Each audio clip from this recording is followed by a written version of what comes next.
pia itatupa moyo, itatutia moyo wakati wa maisha ya shida.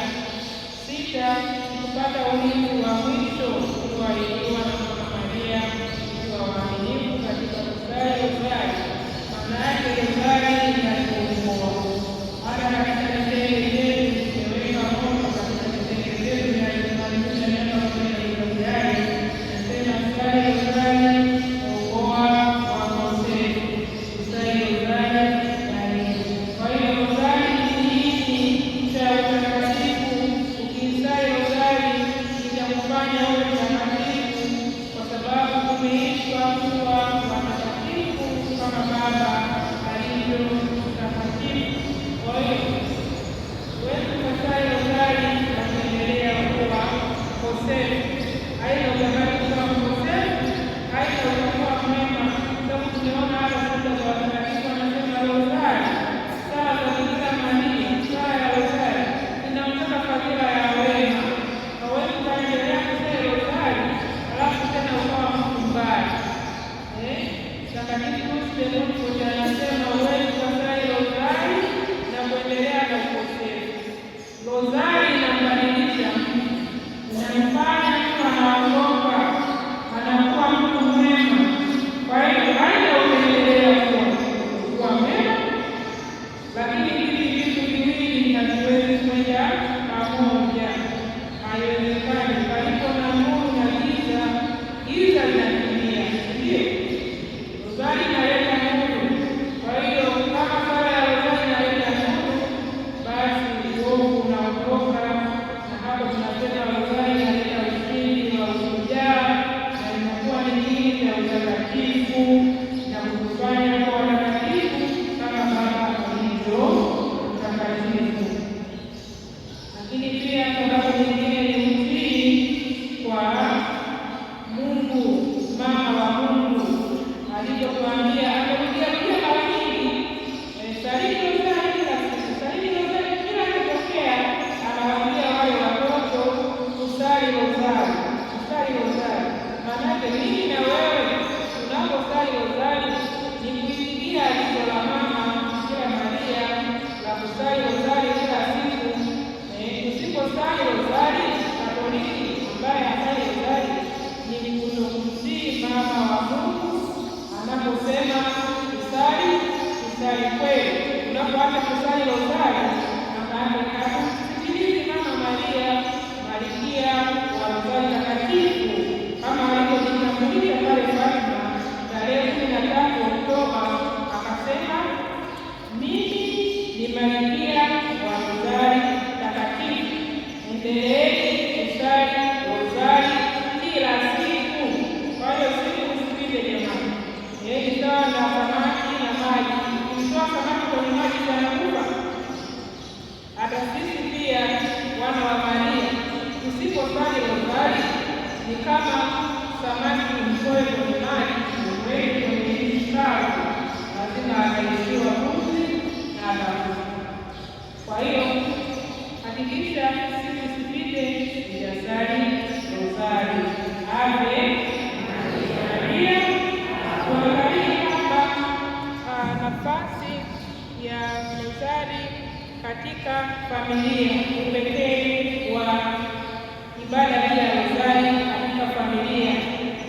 Kwa nini rozari inakuja kipekee katika familia? Tunataka kutoka kwenye familia zetu. Kwanza, rozari inawaleta watu wote wa familia pamoja. Rozari inawaleta watu wote wa familia pamoja, inawakusanya wanafamilia kukaa pamoja.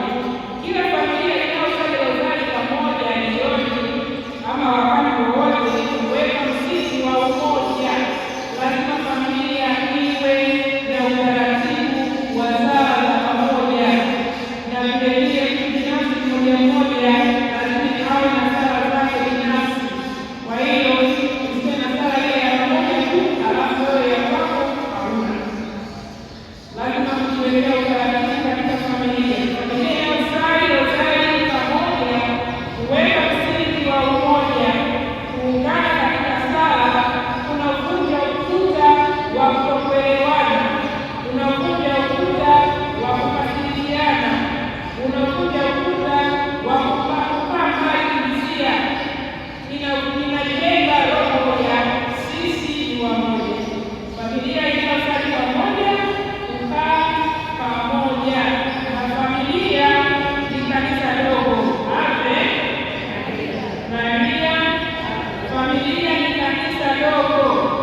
katika familia tunaleta amani ya kiroho ndani ya nyumba. Inaleta amani ya kiroho ndani ya nyumba. Katika familia nyingi mabishano hupungua, watoto wanakulia na wazazi na kupata busara na uvumilivu wa kuvumilia changamoto za malezi na changamoto mbalimbali za kifamilia.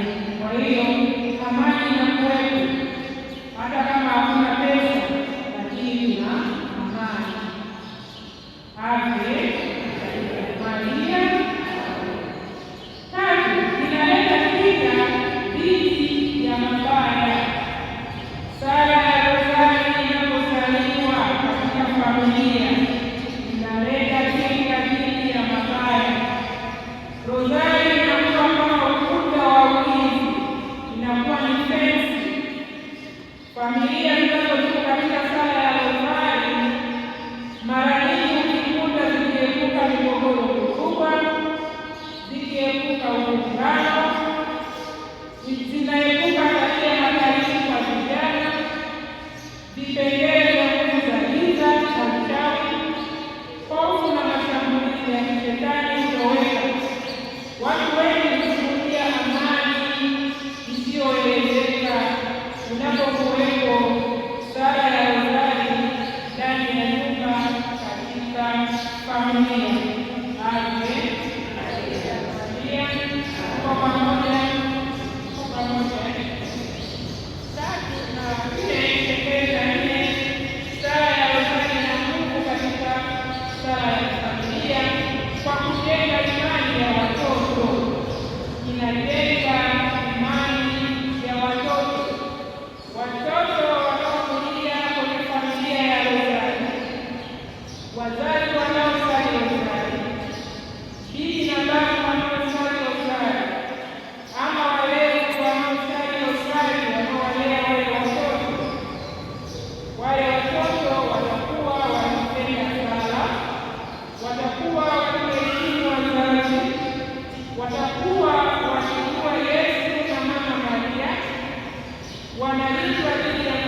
kila Ijumaa ya mwisho ya mwezi. Hii wanafanya mkesha hawajafanya. Katika ile mkesha wanaoitisha ya kusali rozari usiku kucha, mkesha kama hiyo katika makanisa au katika nyumba za seminari za watawa, hiyo mkesha inaleta uponyaji, inakuja roho na kuleta uponyaji na kuimarisha imani ya waamini. Tuangalie fungu la rozari katika utume wa uinjilishaji. Rozari inakuwa ni chombo cha kualika watu kanisani. Mwezi Mei na mwezi wa Oktoba, mwezi wa rozari, kama kanisa tunatenga kwa kila Maria, na huwa tunaita jioni kusali rozari, lakini mahudhurio huwa ni machache sana. Yaani hawa waliokuja Jumamosi ya kwanza ya mwezi ni wengi, lakini katika parokia nyingine mahudhurio yanakuwa ni makubwa. Katika parokia nyingine wanaohudhuria hizo ibada za rozari katika mwezi Mei na mwezi wa Maria tunakuta ni vyama vya aina hiyo. Tusimame tusali na malaika wa Bwana.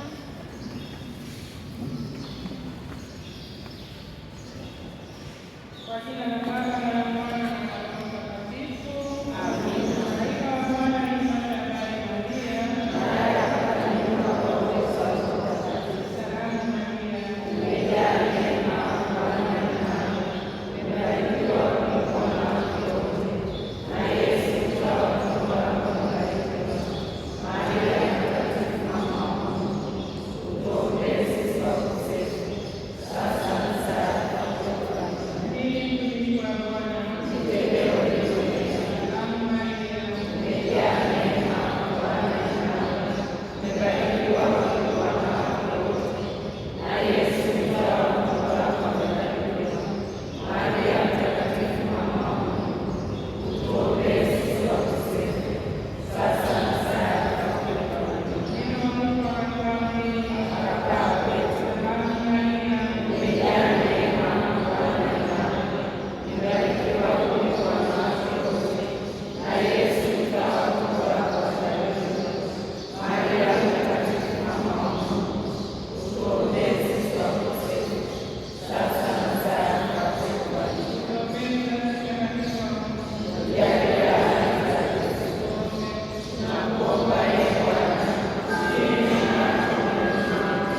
ili sisi tulio na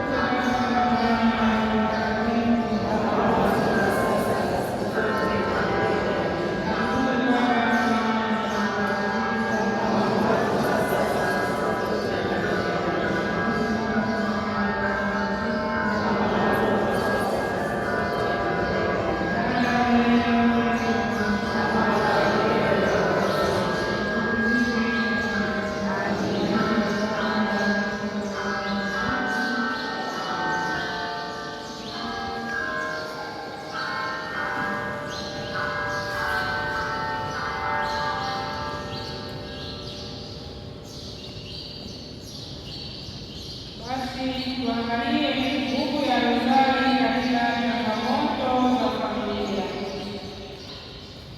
Katika magonjwa, najua tunao wagonjwa nyumbani, wengine tuko hapa tunatembea katika magonjwa yetu, tunaongea ni wazima, lakini tunazo changamoto mbalimbali.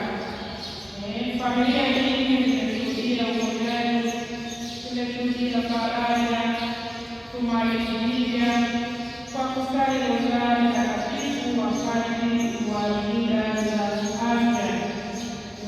Tunapokuwa wagonjwa ama tunapokuwa na wagonjwa, tusali rozari kwa mama Bikira Maria.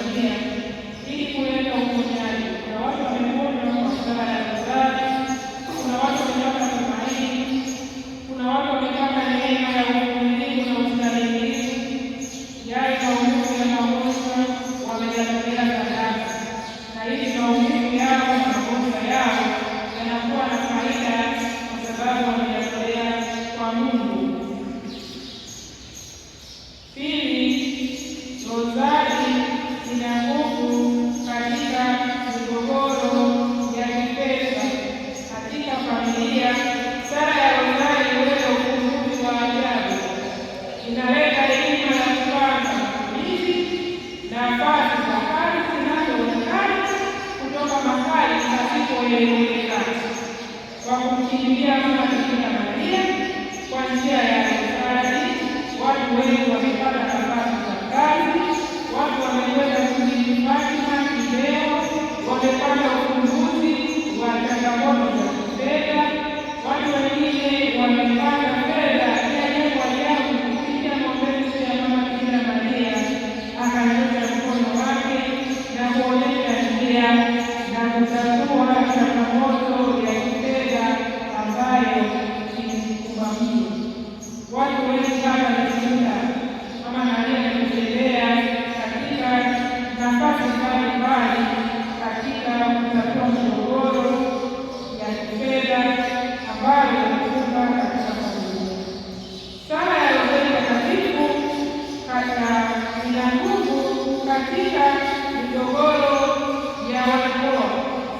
Wanandoa wanaosali rozari kupunguza msongo na migogoro, kupunguza kiburi, kupunguza ubishi, kufungua milango ya msamaha, kuwaleta wanandoa karibu kwa upendo mpya. Ave Maria. Kama ujawahi kufanya hili, nenda kafanya, utakuwa shuhuda wa kitu kinachotokea. Wanafamilia, wanandoa, sali rozari.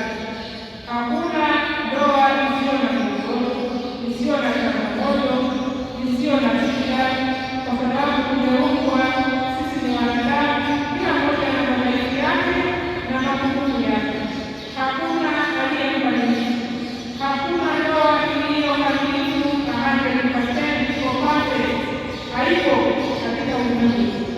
Sasa basi, njia iliyo sahihi, itumie hiyo rozari zilale ya sala, itapunguza msongo wa mawazo, itapunguza kiburi kwa kwenda ya kiburi, itapunguza ubishi, itafungua milango ya msamaha, ambapo tuna kila msamehe nataka talaka. Sasa futa hiyo talaka, futa talaka hiyo kwa rozari. Kanisa Katoliki hatuna talaka. Usiseme mimi nakaa hapa kwa sababu ya watoto wangu. Sali rozari kuleta amani, sali rozari kuondoa kiburi, sali rozari kuleta msamaha, sali rozari kuleta upendo ulioenda mbali, sali rozari kuvuta hisia ya upendo uliokuja kwa mwezi wako. Ave Maria. Kumbe rozari inatusogeza karibu na kujaisha upendo upya kwa wanandoa ambao uliingia mmeshikana mikono katika mlango wa kanisa, mnaingia unawaingia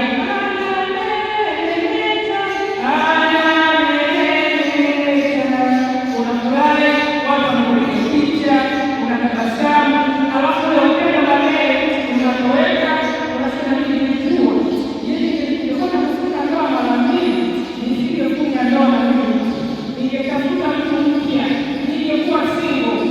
Futa mawazo hayo, shika rozari, sali rozari, itarejesha upendo mpya uliopotea, utarudi kama kwanza.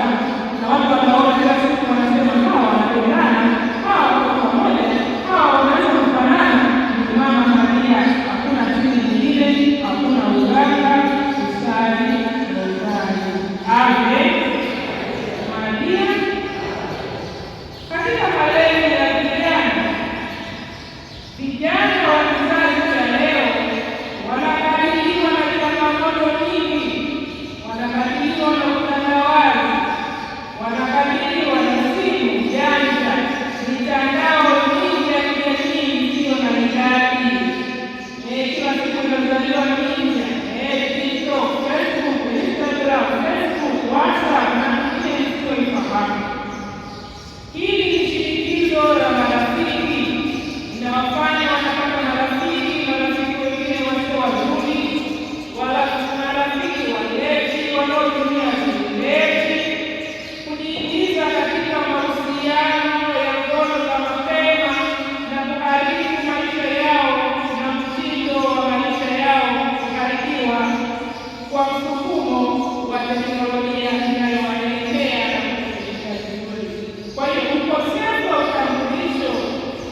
Rozari itawapa utulivu wa akili vijana wasali rozari, itawapa utulivu wa akili, itawapa uhuru wa kutumia muda wao vizuri, na sio kutumia muda wote ama muda mwingi katika simu zao.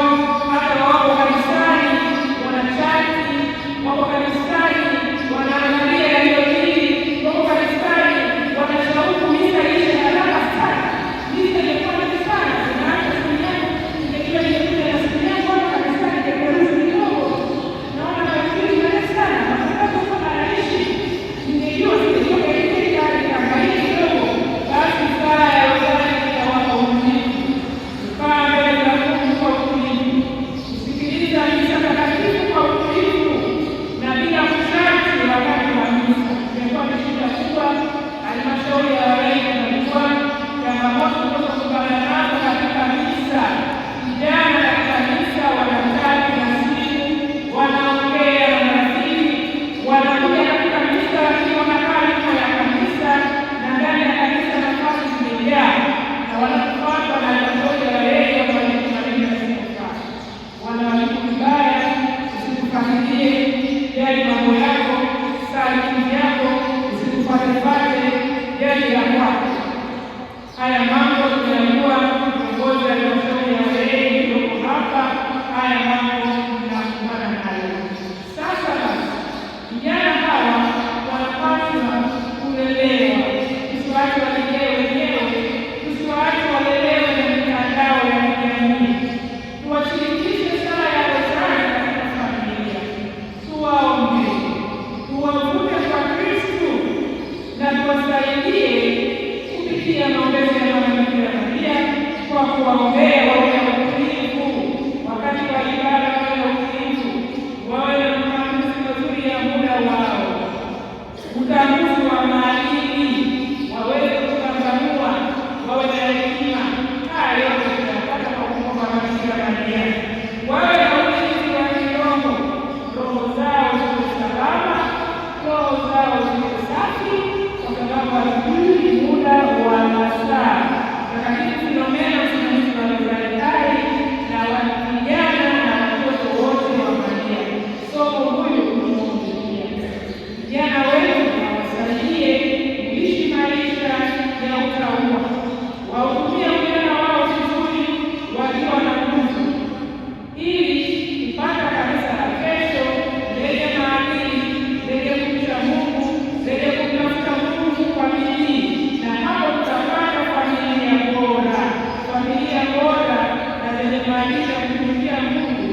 Haziibuki tu hivi vya ghafla zinatokea, ni kitu ambacho kinalelewa. Sisi wazazi tuwe na muda na watoto wetu, tuwafundishe kusali rozari, mikono ya watoto hii tuifundishe kushika rozari, wavae rozari, waende nazo mashuleni. Inakuwa inawapa neema na vilevile utambulisho wao ni Wakatoliki, na sio kuhamisha vitu vya ajabu ajabu na mikufu ya ajabu ajabu na mikufu ya wasanii wasioeleweka, wengine ni mafilimazo. Unakuta chama mtoto wako kwenye sadaka, wafundisha kusali rozari wakiwa bado wadogo, waongoze sala ya rozari katika familia, wawapo vijana washiriki katika kanisa, wajitoe kusaidia kanisa, kusafisha kanisa, waende kutumia, tuwaache ndani. Mwezi wa rozari unapotangazwa kanisani, vijana tuwakumbushe kufika kanisani kusali rozari, na nyumbani washirikishe, tupangiane utaratibu wa kuongoza rozari familia. Kila mtoto, jana, baba aongoze fungu lake, utaratibu uwekwe katika nyumba, na utaratibu huo wataendelea nao. Unapomfundisha mtoto njia, hata iacha atakapokuwa mzee. Hilo la Mungu limesema tufundishe mtoto njia ipasayo, hata iacha hata atakapokuwa mzee. Kwa hiyo tusianze kutafuta kosa kuondosha vijana, muda unakuwa umechukua sana, samaki kunja ngali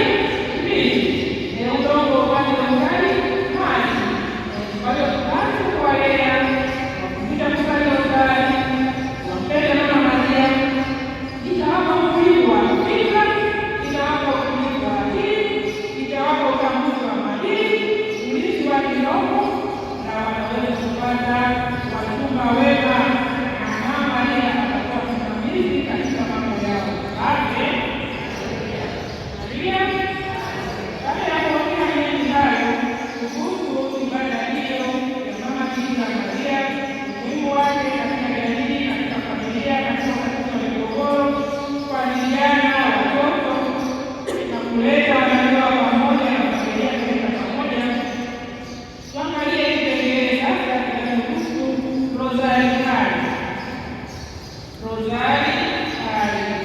Rozari hai inayoiongelea ni mada hii niliyoifundisha ya Mama Bikira Maria pale Fatima alipomtokea Mtakatifu Dominiko pale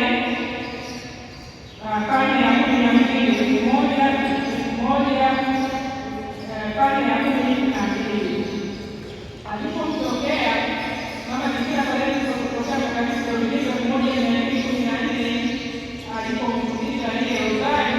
Hiyo hii inayosema hapa, tofauti yake ni kwamba ni rozari hii inawashirikisha watu 20 ambao hawakai pamoja, lakini wanasali pamoja kukamilisha rozari kamili ya mafumbo 20. Hapa nimeshika haya mafumbo 5, tuseme haya mafumbo ya furaha.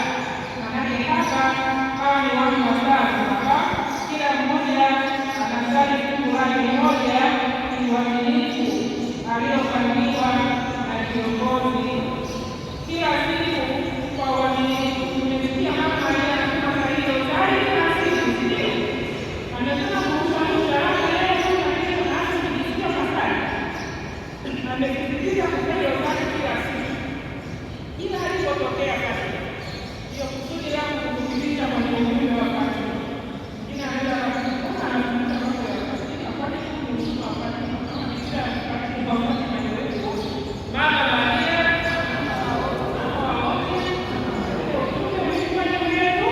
sote hapa amesema kusali rozari kila siku.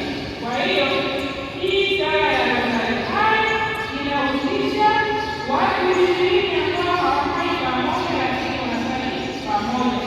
Iliandikwa rozari hai na Mwenyeji Paulina Maria Koti aliyekuwa binti Ufaransa huko Lyon mwaka 1826. Mwaka huu ni miaka 200 tangu aanzishe rozari hai. Kwa kipindi kile yalikuwa ni mafumbo 15. Furaha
kwa sasa hivi tunatafakari mafungo 20 baada ya kuongezewa yale mafungo ya mwanga, ambapo tunatafakari maisha ya mtu wa Bwana wetu Yesu Kristo hadharani. Maanake sasa ni kwamba watu 20 ambao hawakai pamoja, lakini wanasali pamoja rozari kila siku, fungu moja moja, tone kwa tone, tone kwa tone. Kila mtu anaweka tone la mafungu yake ya rozari, rozari na timia. Amen. Tuangalie sasa hii rozari hai hapa kwetu. Tunaona huko ilianza ulimwenguni 1826. Sisi hapa kwa Tanzania ilifikia tarehe 9 Disemba 1986. Ilikuwa ni safari ndefu sana. Ilikuwa ni safari ndefu, maanake sisi inatufikia ina miaka miaka 160 tayari. Ndio itafika kwetu. Ni safari ndefu ya miaka 160, sio safari ndogo hiyo. Sio safari ndogo, ni safari ndefu sana. Na mwaka huu kama ni miaka 200, maanake na sisi sasa tunaadhimisha miaka 40. Ulimwenguni 200, Tanzania 40. Kwa sasa ikipiga hivi miaka 200 ni mingi, na miaka 40 ni umri wa mtu mzima anafanya kazi, ana watoto na familia. Tukasema basi tufanye sherehe ya miaka 40 ya rozari hai Tanzania. Ndio maana tunafanya maadhimisho, tunakuwa na kile cha kumbukumbu. Dada kama mwenyewe toka kwa masomo. Namuona dada apendeza, na kuna mwingine mjane yake pia pale anafanya hivyo. Ni kumbukumbu ya maadhimisho ya miaka 40 ya rozari hai Tanzania. Makao makuu ya rozari hai ulimwengu yapo Texas, Marekani. Na mapapa ili wateue wakurugenzi wawili wa kusimamia utume huu. Kuna mkurugenzi Jay na kuna mkurugenzi Padre ambao watasimamia chama hili ulimwengu mzima. Kwa Tanzania makao makuu yako Morogoro. Askofu wa Morogoro ndiye msimamizi na mlezi wa rozari hai kwa Tanzania. Kwa hiyo hii ibada ya rozari hai sio ibada mpya. Sasa kwamba hii ni ibada mpya. Unaangalia mtokeo ni kwa sababu mtokeo wao wanadai wanasema hapana. Ina historia yake. Huyu Pauliani anajua wale watu na hawasali, imekuwa mzigo. Swala la msali wazari imekuwa mzigo. Sasa tunafanyaje ili iwe nyepesi watu wazari? Roho Mtakatifu akamfunulia mafunuo hayo. Sio katika vipande 5 watu wanasali fungu lao, watano wengine fungu lao. Kila mtu akisali inapaswa kukamilika, imesalika. Kwa hiyo ukiona baada ya rozari yake imegawanyika kama imefundika vipande, lakini kwa ndani imeungana, kiroho imeungana, imeshikamana. Kwa hiyo kama imevunjika, lakini kiroho imeungana, kwa sababu tunasali kwa nia moja na kwa sauti moja, na sala ya wote na sala ya moja inakuwa ni sala ya watu wote. Amen. Maria. Kwa hiyo kumbe hawa wanasema rozari hai wanaikamilisha katika rozari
nafasi yake bado yuko pale pale. Hii fungu lako la utume na uanachama wa Rozari. Maanake hili fungu ndio utambulisho wako. Wanachama wa Rozari anapaswa kutoa Rozari, fungu la Rozari. Hapo tunamuita kundi mwenzetu. Lakini sasa ule utaratibu wa mama kanisa wa Jumatatu na Jumamosi kusali furaha au kuyakamilika ya mwaka Alhamisi inayokamilika ifikapo siku ya mkono kuendelea mwezi wa mfumo ya kwanza tatatu fungu lako, lakini tutatafuta muda wako kusali mafungo ya leo, mafungo ya furaha, uweze kutafakari furaha za kuongoza katika Nazareti, Bikira Maria alipozaliwa Baba Mtakatifu alipomtembelea Elizabeti yake iliyotokana na kuoza tumboni mwake, furaha ya Yosefu kumpata mwana wa Mungu. Ninashiriki ninapostali mafungo ya furaha na tafakari, ninatafakari katika kulia Yesu walikuwa na haki gani iliyotokezea Nazareti kumpoteza Mungu, wamepoteza Mungu wao. Mimi ninapompoteza Mungu ninakuwa katika hali gani? Niko natembea katika eneo lote Mungu, nimempoteza Yesu, Yesu amepotea kama nimepotea kule Nazareti. Hii inampoteza mara tatu. Kwa hiyo ni nafasi ya kuendelea kuyatafakari maneno ya Yesu, licha ya kwamba nina fungu langu la kwanza la Rozari. Bado tunaweza nafasi ya kutafakari maneno ya Yesu kupitia mafungo mengine kwa muda wangu kwa nafasi yangu. Kwa hiyo wale watu ambao wanaangalia Rozari ya Injili wanataka sijui fungu tu hawataki kufunga nyingine au na Rozari ni utume, ni fungu la wanachama, hairudi Rozari na fungo hili. Lakini kama nilikosa muda wa kusali mafungo mengine, kuanza kutoka neema zote zinazopatikana katika Rozari nzima ya mafungo 20 kama ilivyotolewa zawadi na Papa Leo tarehe 30 Januari 1837. Kwa hiyo kundi la Rozari kinajumuisha fungo husika, Baba yetu moja, salamu Maria kumi, ziliambatana na tafakari ya fungo hilo husika, akutupe Baba moja na Yesu wangu. Sala tunaunda fungu la Rozari. Lakini kuna sala kabla ya tafakari na baada ya tafakari ya Rozari.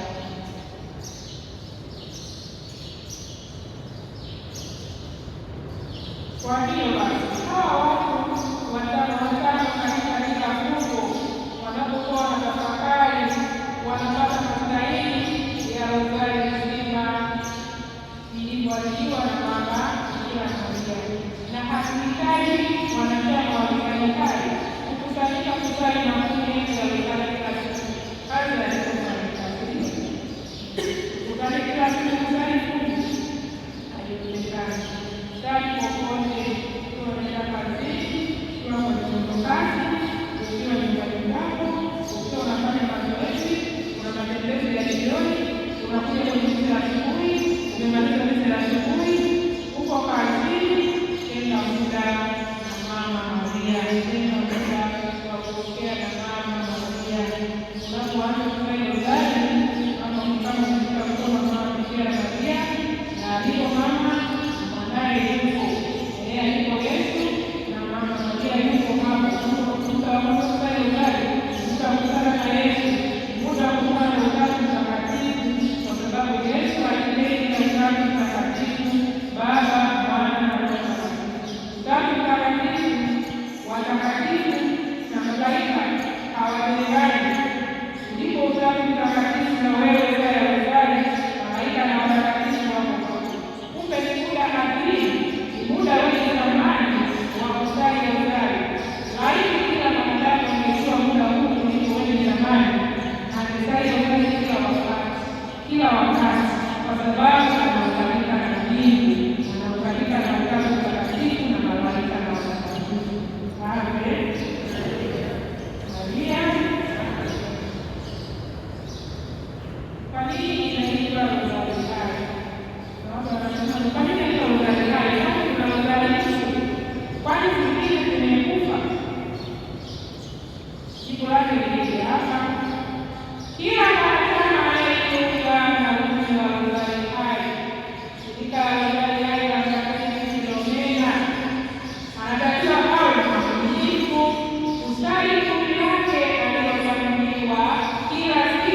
haiwezi kuitwa rozari hai tena, wewe umeshalipwa. Ave Maria. Kwa hiyo kuhani wa rozari hai uko katika kusali fungu lako kila siku daima na milele, na unapofariki fungu lako linachukuliwa na mwanachama mtakatifu pia atatekeleza. Anakuwa kanisani, lakini anakuombea wewe uko uweze kukutana na Mungu haraka. Ni rai yote familia ya rozari hai kulingana duniani na toharani. Ave Maria. Kwa hiyo sali fungu lako kila siku kiaminifu bila kuchoka. Unafika kuka salama bila kuuliza jamani, unafika simu yako mara ngapi? Umeingia kwenye mitandao mara ngapi? Salama bila kuuliza msikilizaje, unapata neema na masaili ya rozari kamili na unakutana na utamu mtakatifu, kwa sababu huwezi kufanya peke yako rozari na masalia tu, lazima Yesu aje na Yesu akiketi na utamu mtakatifu na malaika watakatifu wakati mali ya Yesu wa utamu mtakatifu. Ndio kazi walionayo. Kazi walionayo kukaa mbele ya Yesu mtakatifu usiku na mchana, mtakatifu mtakatifu mtakatifu Mungu wa majeshi. Sasa wanakuja mbele ya uso wako hapa na wanazunguka utamu mtakatifu huko na wewe wanasifu utamu mtakatifu. Huwa ni muda wake sana. Yes, lazima usali kila siku. Na usiposali fungu lako, kama unasali kiaminifu, lazima ukose amani. Lazima uone. Yaani usiposali fungu lako, unakosa amani kabisa.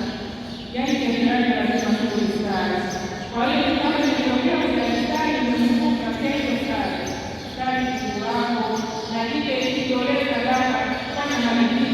Kama usali mara mbili, usirudia hata mara mbili, fanya kama maridii yako. Kama maneno moja tena kiasari, tunalee mama, fanya hivi, unajitolea kwa ajili ya wokovu wako.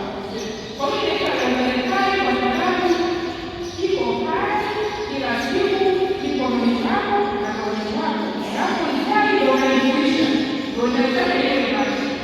Usiposali haiwi nani wewe ndio unafanya rozari hai kweli. Kwa Kiingereza wanasema inakuwa action. Inaitwa living rozari. Yaani rozari inayoishi.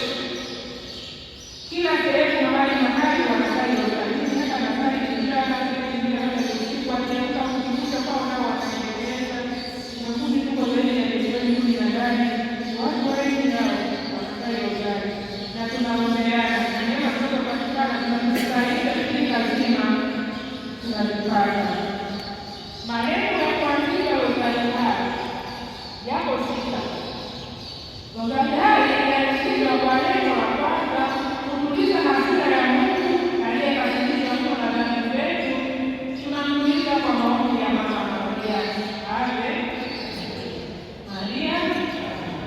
Kutuliza hasira ya Mungu aliyekasirisha mno na dhambi zetu. Tunamtuliza kwa maombi ya Mama Maria. Pili, kulinda na kufufua imani katika roho za Wakristo na kuwaokoa wakosefu. Kadhalika tunaongeza utukufu wa Mama Kanisa.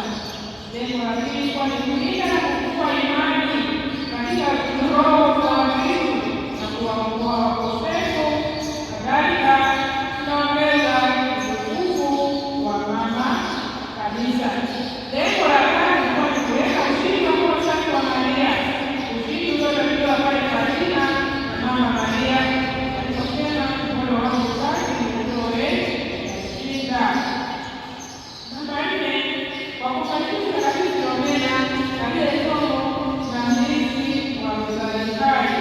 Namba 5, kwa kuwaombea maaskofu, mapadri, watawa, wagonjwa na wanaokufa leo ili wapate kuosheka.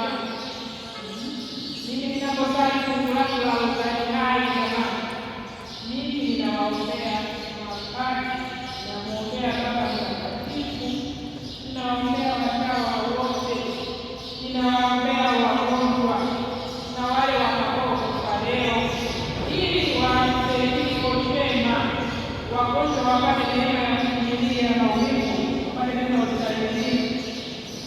Na kadhalika kwa kuombea amani katika familia zetu, nchi yetu na ulimwengu mzima. Kumbe wewe mwana rozari hai unazo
unatuliza hasira ya Mungu kupitia fungu lako la rozari.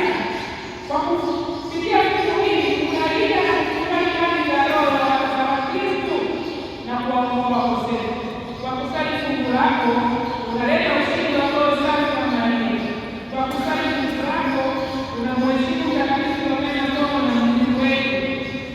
Kwa kusali fungu hili unaombea Baba Mtakatifu, unaombea maaskofu, unaombea mapadri na watawa wote, wagonjwa na hata watakaokufa baadaye, kisha kuwaombea wapate huduma na msamaha wa Mungu. Na kwa kusali fungu lako unamweka Shetani kando asiweze kukusukumia gizani saa ya kufa kwa Baba.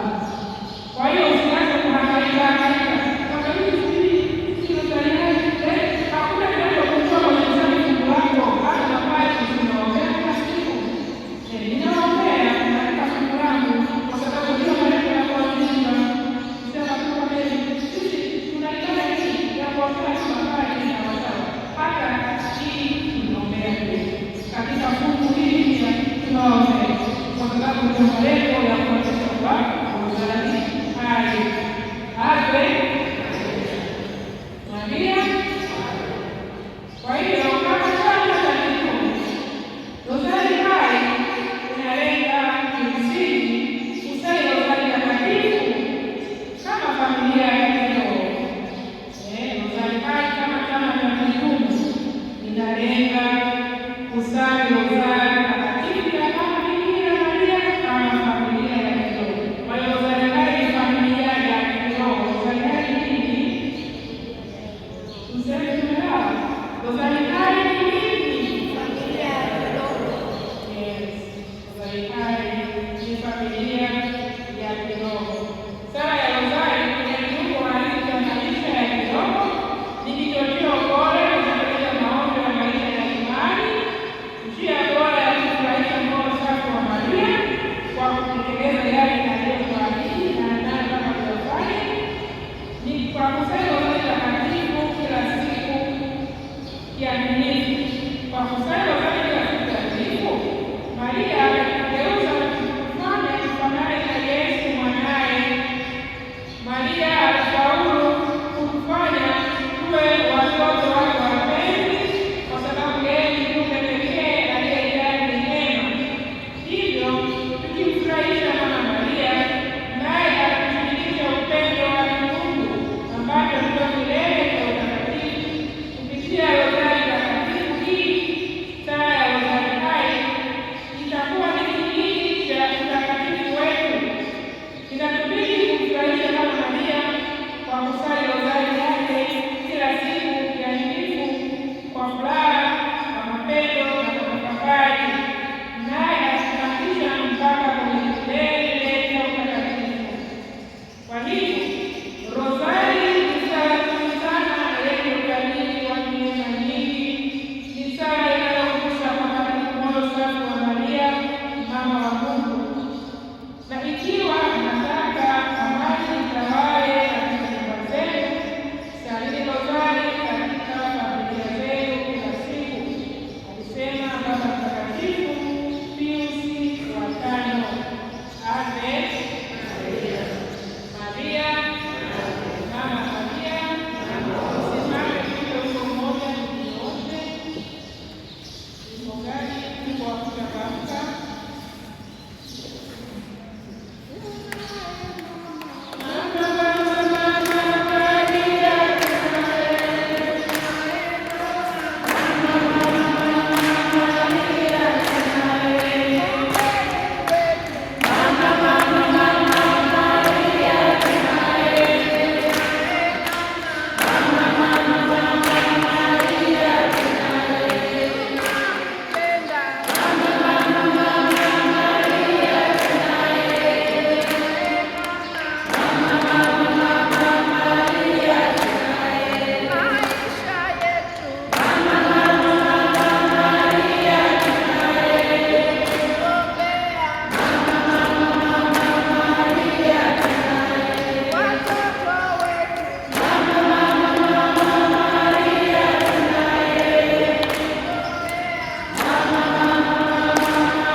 Kuna umuhimu zaidi kutekelezwa nyakati hizi kuliko wakati ule ulipotokea katika, kwa sababu sasa ndio unahitajika sana katika kanisa na katika ulimwengu.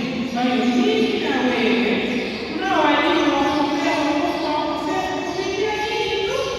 Rozari, kupitia fungu lako kuu la rozari. Wala hasikudai mambo makubwa sana. Hatuhitaji ufanye miujiza, hatuhitaji ufanye mambo makubwa mno. Ni kusali rozari yako inatosha. Mimi nikisali ya Yesu, wajina watu wanasali ya Yesu, Teresina kasali ya Yesu, Francisca kasali ya Yesu, Teresia kasali ya Yesu, mama Oka akasema, mama Barila akasali ya Yesu na Catherine na wote hapa, ila kutaja majina dunia. Tunasema tunasema sala badala ya kusali sala. Tunasema sala badala ya kusali sala. Sisi tunataka kuelewa. Sisi tunataka kuelewa. Tusiseme sala bali tusali sala. Tunao sala ya tafakari. Tusali kwa imani, tusali kwa imani, tusali kwa mapenzi na matumaini. Na kuachilia yote kwa Mungu kwamba yale tuliyosali tuliyosema tunaamini yamekuwa. Amen. Maria, ujumbe wa nne na wa mwisho tarehe 13 Mei 1917, Mama Maria alisema sali rozari kila siku ili kupata amani duniani. Sali rozari kila siku ili kupata amani duniani. Tunaalikwa kusali kila siku rozari. Mama Kanisa ametupatia utaratibu mzuri sana wa kusali rozari kila siku ya Jumatatu na Jumamosi. Mama Kanisa ametupatia kusali mafungo ya furaha. Siku ya Jumanne na siku ya Ijumaa, Mama Kanisa ametupatia kusali mafungo ya uchungu, tafakari na mateso yake. Siku ya Jumatatu na Jumapili, Mama Kanisa ametupatia kusali mafungo ya utukufu. Lakini siku ya Alhamisi, Mama Kanisa ametupa utaratibu wa kusali mafungo ya mwaka ili kutafakari maisha na utume wa Kristo hadharani, mafungo ambayo yaliongezwa na Mtakatifu Papa Yohane wa Pili baada ya kuona kwamba maisha ya Kristo hayajatafakariwa vizuri katika rozari takatifu, na hivyo tukaongezewa hayo mafungo.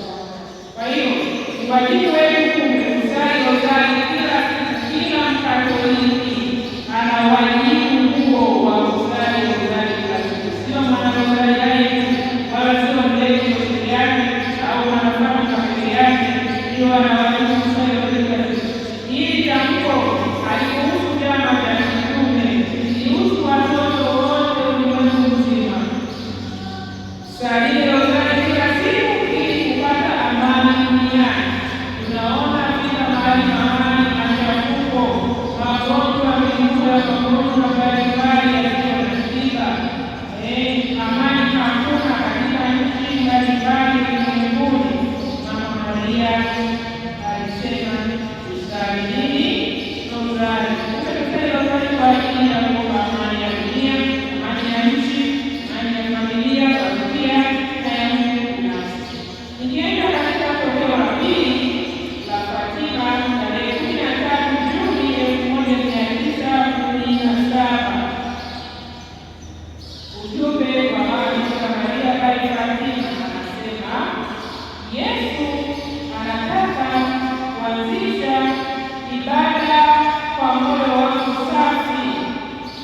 Yesu anataka kuanzisha ibada kwa moyo wangu safi. Ninaamini ya kwamba watu watakaonifuata wataongoka baada ya kuifuata Matosa alitamka pale Fatima tarehe 13 Juni alipowatokea wale watoto watatu, akawaambia wale watoto hata waelewana wadogo, anawaambia Yesu anataka kuanzisha ibada ya moyo wangu safi, na ninawaambia kwamba watu watakaoifuata wataongoka. Mwambie jirani yako, watu watakaoifuata wataongoka. Ibada ya moyo safi wa Maria ambayo ndio ilitusalisha hapa leo, manake tunatekeleza agizo hilo alilotoa pale Fatima, akiwa na muonekano huu unaoona habari sanamu mbele yetu. Rozari zile zitampendeza, roho zile zitampendeza Mungu sana kama maua, yaani hizi roho zilizokusanyika hapa na zile zilizokusanyika huko, wengine wako Msimbazi wanafanya walipata kama hii, na wengine wako Mapala wengine wamekusanyika siku hii ya leo ya Jumamosi ya kwanza ya mwezi. Anasema roho hizo zinazokusanyika kwa ibada hii zitampendeza Mungu sana kama maua ninayoyapeleka kwenye kiti cha enzi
Ujumbe wa pili tarehe 23 Julai 1917 pale Palestina, Mama Maria alisema aliwaonyesha Lucia, Francisco na Yasinta motoni. Mwezi uliopita tulikuwa na tarehe 13, halafu hiyo ni siku ya Maria Rosa Mystica wa mfumo. Hiyo tarehe 13 Mama Maria alipotokea pale Palestina aliwaonyesha motoni, kule ambapo roho zinakwenda kutoka Mungu, ambapo wakosefu kuenda. Wale watoto waliotoka mno waliona vitu vya ajabu sana sana sana sana. Na baada ya kuonyesha kule motoni, wale watoto waliotuma kusali ziko kawaida. Wale watoto walikuwa wakitoa mikate na maji waendenazo kule kanisani.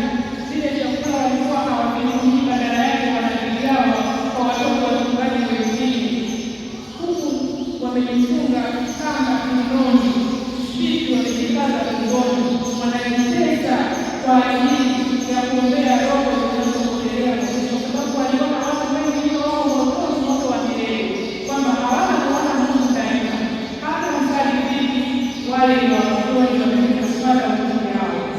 Waliumia sana wale watoto kuona watu walioko motoni wanapopata mateso, matunda yanawakata, maisha yanawakata, majuka matunda ya leo, moto unawatafuna, wanakiu, wanalia, wanahangaika, roho zinaruka zinatupwa huku, inatupwa kule, roho inatupwa kule, inatupwa huku, yaani inapotupwa inakuta motoni, inatupwa huku, inatupwa huku, inatupwa huku. Waliogopa sana na waliogopa pale, walikuwa kwenye matoleo makubwa sana. Mstari hii watu wasiende kule. Sema watu wasiende kule. Sitamani kwenda motoni. Yaani waliapa wakati kwenda motoni kabisa. Na wakasema roho wasiende kule. Mbaya sana. Wakawa wanafunga. Wanajifunga mshindi kubwa anasema. Kile tunachukua kama hana, wala kujifunga mshindi. Sasa kama hana mwambia. Usiku ulikuwa mshindi wangu. Unanitesa mchana inatosha. Na wale watoto pia walipata udhaifu wa kile kwa sababu ya kujitesa kwa kufunga sana. Walikuwa wanajitesa mno mpaka mimi sasa ikaanza kupata udhaifu wa madini kadhaa. Unajua chakula vinaongezea madini mbalimbali kuishi, lakini kwa kujitesa kule walikuta hata wanapungukiwa madini na lishe kamili, na ndipo magonjwa ilikuwa ni rahisi sana kuwakumba na kupata mashambulizi na magonjwa. Kwa hiyo wakaongea kusali sana kuombea wakosefu, na hata Francisco alikuwa katika sehemu anatomeka ile fimbo yake, na wale kondoo hawaendi mbali, wanakuwa wanakumba mbali, anakuta kwenye mti anafanya uzali nyingi mno. Wale kondoo hawaondoki, mama anakuza hawaondoki, wako tu wanakula karibu wala waendi mbali, wao wako ile mstari sote wazima ni wanasali sana. Ujumbe mwingine aliosema siku hiyo, mama alisema adhabu ya dunia inakaribia kwa sababu ya dhambi nyingi, kwa sababu ya vita, kwa sababu ya njaa na madhulumu ya kanisa.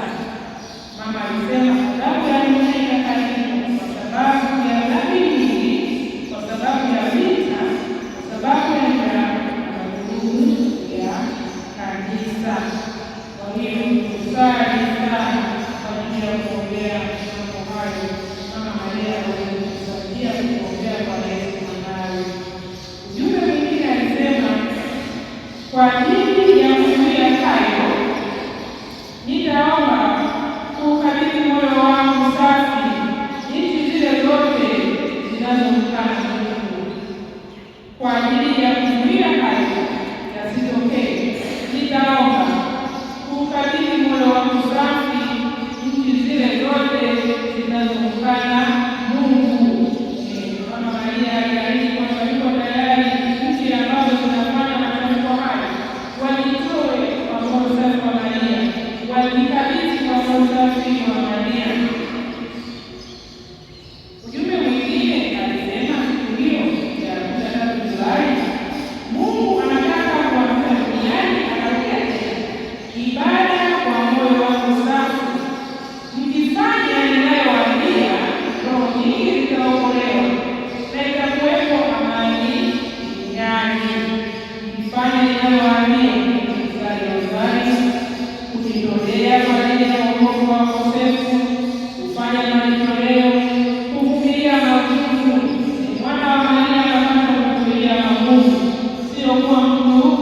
kuyakimbia ama kulalamika, ni kuvumilia mateso, kuvumilia maumivu mpaka mwisho. Ikifanya hayo, roho nyingi zitaokolewa na itakuwepo amani duniani. Ujumbe mwingine aliyoutoa Mama Maria siku hiyo ya tarehe 13 Julai alisema komunyo takatifu ipokelewe kwa ajili ya dhambi kila Jumamosi ya kwanza ya mwezi. Komunyo takatifu ya matakatifu itolewe kwa ajili ya dhambi kila Jumamosi ya kwanza ya mwezi. Sisi wana wa Maria, jamaa yetu ya Maria, tunatekeleza ibada hii kwa upekee wake kwa kuweka ratiba katika shajara zetu kila tarehe Jumamosi ya kwanza ya mwezi kuja kupokea komunyo takatifu ya Matakatifu kwa kutakasa kwanza kama tulivyofanya katika sakramenti ya upatanisho, ili tuweze kustahilishwa kupokea sakramenti takatifu katika siku hii ya Jumamosi ya kwanza ya mwezi kwa ajili ya malipizi ya dhambi yanayotendwa dhidi ya Yesu Kristo, dhidi ya moyo mtakatifu wa Yesu na dhidi ya moyo safi wa Maria. Ujumbe mwingine alisema, naposali rozari semeni mwishoni mwa kila fungu, Ee Yesu mwema, utusamehe dhambi zetu, tukinge na moto wa milele, ongoza roho zote mbinguni, hasa za wale wanaohitaji zaidi huruma yako. Kisha chimbuko lake Fatima. Mama Maria mwenyewe aliwafundisha wale watoto na sisi kwa uhusiano mzima tunatoka Isa Yesu ametoka wapi, na aliwaambia hiyo siku ya tarehe 13 Julai ndio ilitolewa hii sala pale Fatima. Tuangalie ujumbe wa Mama Maria tokeo la pale Fatima. Alitokea tarehe 19 Agosti 1917. Kwa nini sasa imekuwa tena 19 wakati alianza 13? Ni kwamba hawa watoto walipoanza kutoa ujumbe hizi kwa watu wa jamii ya Ureno na mapadri, walionekana ni waongo. Watu wasema ni watoto wadogo hivi kama Maria ondokeni. Kwa nini alitokea mimi padri? Kwa nini mimi aniambie? Kwa nini anatokea watu wengine? Ni waongo, ni wasusi, nataka kuenda makusudi ya uongo. Kila anaweza kuwatokea yeye, wakakamata wakafungwa gerezani, walikuwa gerezani. Walipokuwa kule gerezani, waliendelea kusali. Waliendelea kusali tena kulikuwa na mambo matatu mengi, watu wengine wanasoma kufe, wanacheza karata, lakini wale watoto walikuwa wanaenda yao ya kusali tu. Ikifika malaika wa Bwana wanapiga magoti wanasali sana malaika wa Bwana, wakati rozari walifundishwa na malaika wa amani. Piga magoti wanasali. Wale watumwa wenzao wakawa wanapiga na wanashangaa, wanawataki, wengine wanapiga mstari, wanasali vibaya, wanapiga mstari, kofia wale watoto wadogo. Anaambia tunaposali tunavua kofia, toa kofia yako mstari, tunasali tunavua kofia. Huu ni muda wa kuongea na Mungu. Kwa hiyo watoto wamekuja kuwa na imani kubwa sana katika watoto wao. Waliendelea kusali kule kule gerezani mpaka wakaweza kutolewa tena gerezani, kuendelea kupokea vitu za Mama Bikira Maria baada ya kuona kwamba hawawezi kufanikiwa kwa kuwafikishia kwamba wale waongo. Wakiwa kule gerezani, Mama tena aliwatokea na ujumbe ulisema, salini, salini, katolea sadaka nyingi kwa ajili ya wakosefu, kwa sababu wengi wanakwenda motoni kwa kuwa hayupo mtu anayewaombea. Wao kujitolea sadaka kwa ajili yao. Naona mwisho na mwingine na Mama anatukumbusha ujumbe kwamba salini, salini, katolea sadaka nyingi kwa ajili ya wakosefu, kwa sababu wengi wanakwenda motoni na motoni walionyesha mwezi wa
Tuangalie tokeo la Mama Bikira Maria pale Fatima tarehe 13 ya mwezi Septemba, tarehe 13 Septemba 1917. Mama alipokea tena wakiwa kule Fatima katika shimo la Kilia.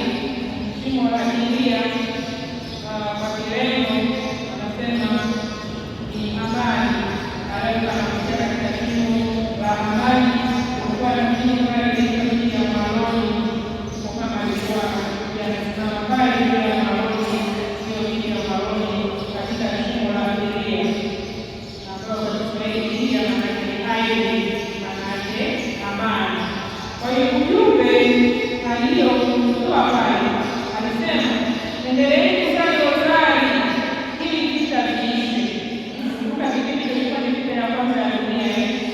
Nitarudi mwezi Oktoba pamoja na Yosefu Mtakatifu na mtoto Yesu. Aliwaambia lakini mwezi wa 10 nitakuja na mwanangu Yesu na Mtakatifu Yosefu. Kwa hiyo waliahidiwa wale watoto kuonana na familia takatifu ya Nazareti na Yesu, Maria na Yosefu. Walikuwa na shauku kubwa sana kuiona familia ya Nazareti mwezi Oktoba. Walisubiri kwa hamu kubwa. Mwezi huo ulipofika wa 10 mwezi Oktoba, aliwaambia, nitafanya muujiza ili watu wote wasadiki. Kwa sababu watu walikuwa hawaamini wale watoto. Akasema, nitakaporudi mwezi Oktoba nitafanya muujiza mkubwa ili watu wote waweze kusadiki. Tokea Oktoba 13, 1917, ujumbe wa Mama Bikira Maria alisema, mimi ni malkia wa rozari. Alipotokea aliwaambia, mimi ni malkia wa rozari. Kutoka akiwa anamshika mwanae Yesu, amepakana na mtoto Yesu, na huku Mtakatifu Yosefu akibariki dunia. Alikuwa akibariki dunia. Akasema, mimi ni malkia wa rozari, na kwamba kanisa lijengwe kwa heshima yangu mahali hapa. Ndio watu wanaokwenda huko mjini Fatima, pale nilipojengwa kile kanisa la Fatima, ndipo Mama Bikira Maria alikuwa anatokea. Na alisema hiyo siku ya 13 Oktoba kwamba kanisa lijengwe mahali hapa kwa heshima yake Mama Bikira Maria wa Fatima. Akasema watu waendelee kusali rozari kila siku. Anakuja kila anapokuja lazima kae kusali rozari. Anakumbusha, anasisitiza watu waendelee kusali rozari kila siku, vita vitaisha na wanajeshi watarejea nyumbani. Aliwaita vita ile ya kwanza itaisha na wanajeshi watarejea nyumbani salama. Akasema ujumbe wa 3, watu watubu na kuomba msamaha ya dhambi zao. Watu wafanye toba, watu watubu, wajutie makosa yao waliyofanya. Tusiendelee kupokea komia takatifu kila Dominika, lakini akiingiza maneno ya upatanisho.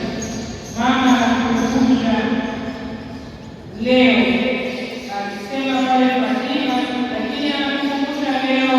Ujumbe huu unapotekelezwa leo kwangu mimi na wewe unayesikiliza, kwamba utubu na kuomba msamaha wa dhambi zetu. Ujumbe wa mama. Ujumbe wa 4 alisema, watu wasimkosee Mungu tena, kwa maana wamekosea mara nyingi mno vya kutosha mpaka sasa. Mama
tunasali rozari, tunaona kabisa Bikira Maria ni kiini cha utakatifu wetu.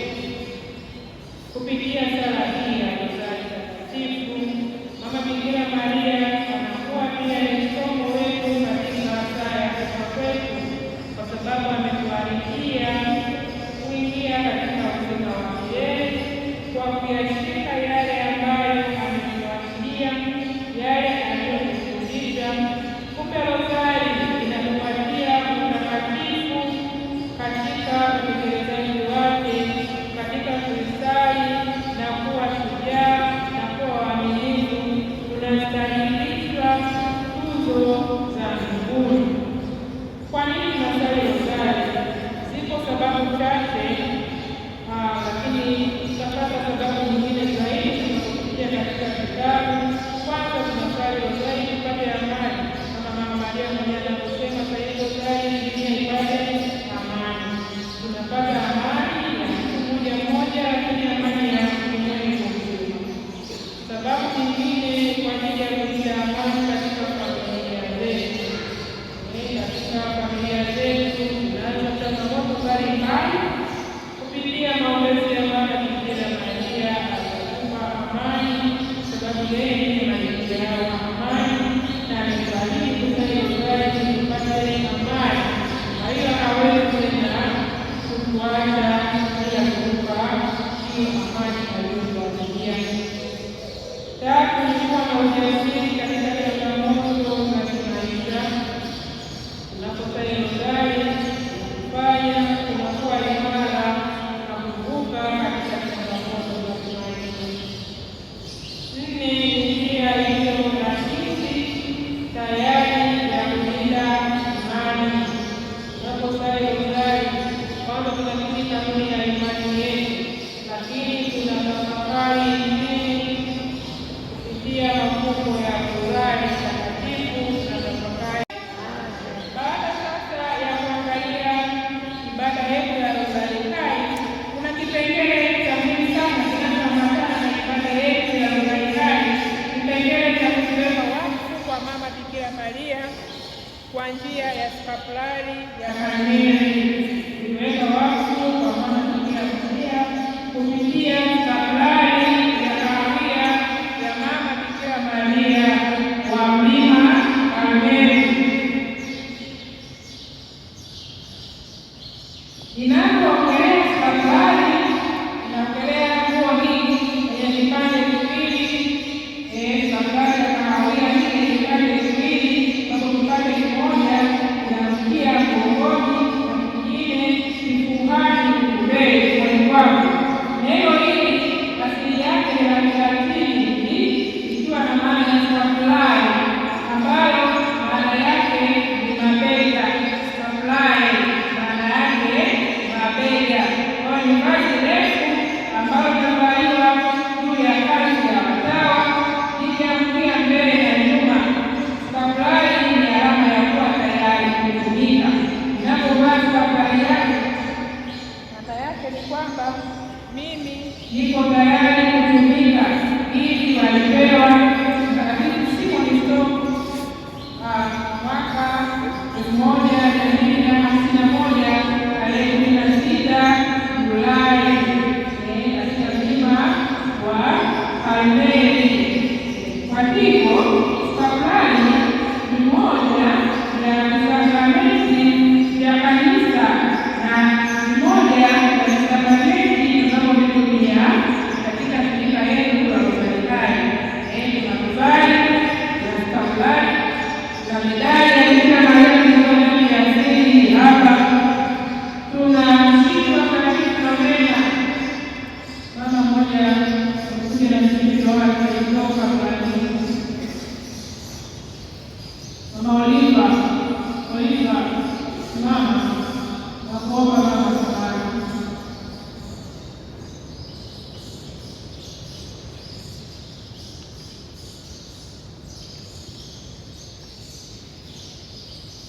Asante.